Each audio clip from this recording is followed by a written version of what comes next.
RF 신호가 있다고 가정해 보겠습니다. 이상적인 경우에는 깨끗한 신호가 측정되어야 하지만 실제 측정에서는 항상 원하지 않는 신호가 함께 나타납니다. 이것이 바로 노이즈입니다.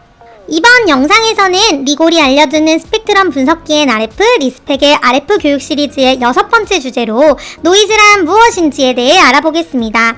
서멀 노이즈, 노이즈 플로우, 그리고 페이즈 노이즈의 개념을 중심으로 실제 측정에서 노이즈가 어떻게 나타나는지까지 함께 살펴보겠습니다. 먼저 가장 기본적인 개념부터 생각해 보겠습니다. 노이즈란 원치 않는 신호이며 대부분 랜덤한 특성을 가지고 있습니다. 중요한 점은 이 노이즈는 특정 장비에서만 발생하는 것이 아니라 모든 전자 시스템에서 항상 존재한다는 것입니다. 스펙트럼 분석기로 신호를 측정해보면 우리가 보고 싶은 신호뿐만 아니라 그 아래에 바닥처럼 깔려있는 에너지 레벨이 보이게 되는데 이것이 바로 노이즈입니다. 시간 영역에서 보면 노이즈는 매우 불규칙한 신호처럼 보이지만 주파수 영역에서는 넓은 대역에 걸쳐 퍼져 있는 형태로 나타납니다. 즉, 특정 주파수에만 존재하는 것이 아니라 다양한 주파수 성분이 섞여 있는 것이 특징입니다. 이러한 특성 때문에 RF 측정에서는 노이즈를 항상 고려해야 하며 신호가 얼마나 정확하게 측정할 수 있는지를 결정하는 중요한 요소가 됩니다. 이제 가장 기본적인 노이즈인 서멀 노이즈, 즉 열잡음에 대해 알아보겠습니다. 서멀 노이즈는 전자의 열 운동에 의해 발생하는 노이즈로 온도가 있는 모든 환경에서 항상 존재합니다. 즉 회로나 장비가 동작하고 있다면 그 내부에서는 반드시 열잡음이 발생하게 됩니다. 온도가 높아질수록 전자의 움직임이 활발해지기 때문에 노이즈의 크기도 증가하게 됩니다. 참고로 상온 기준에서 서멀 노이즈는 약 -174dBm/Hz 수준으로 알려져 있습니다. 서멀 노이즈에서 중요한 또 하나의 요소는 대역폭입니다. 노이즈 전력은 측정 대역폭에 비례하기 때문에 스펙트럼 분석기에서 RBW를 높이면 더 많은 노이즈가 포함되어 노이즈 레벨이 올라가고 RBW를 줄이면 노이즈 레벨이 내려가게 됩니다. 실제로 측정을 해보면 RBW 설정 하나만으로도 노이즈 바닥이 크게 변하는 것을 확인할 수 있습니다. 여기서 등장하는 개념이 바로 노이즈 플로어입니다. 노이즈 플로어는 장비가 가지고 있는 기본적인 노이즈 레벨로 측정 가능한 최소 신호의 기준이 됩니다. 스펙트럼 분석기 화면에서 바닥처럼 깔려있는 선으로 나타나며 이보다 더 작은 신호는 측정하기 어렵습니다.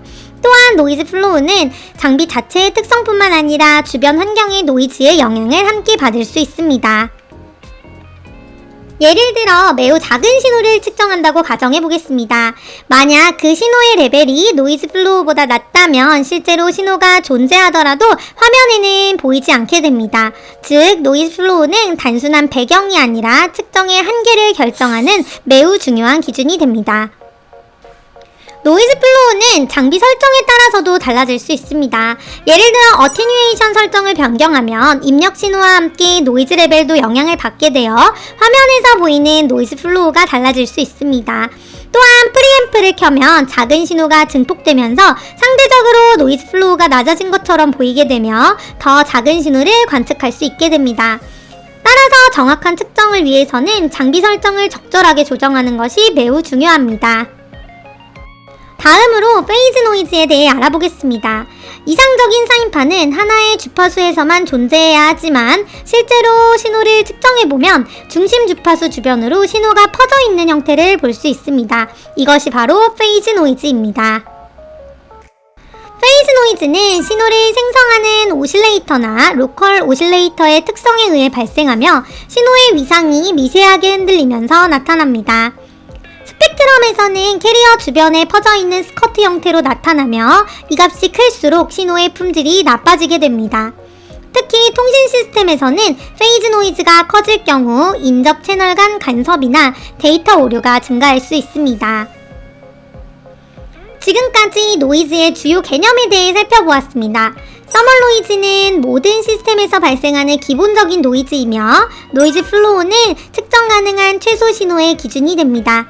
그리고 페이즈 노이즈는 신호가 퍼지는 현상으로 신호의 품질에 직접적인 영향을 주게 됩니다. 이러한 노이즈를 이해하는 것은 정확한 RF 측정을 위한 핵심 요소입니다. 다음 시간에는 RF 측정에서 매우 중요한 개념인 대역폭, 즉 밴드위스에 대해 알아보겠습니다. 신호 대역폭과 측정 대역폭의 차이, 그리고 대역폭이 넓어질수록 어떤 문제가 발생하는지 함께 살펴보겠습니다. RF 펀더멘탈 시리즈를 통해 RF의 기본 개념을 하나씩 이해해보시기 바랍니다. 오늘 영상이 좋으셨다면 구독, 좋아요, 알림 설정도 부탁드립니다. 감사합니다.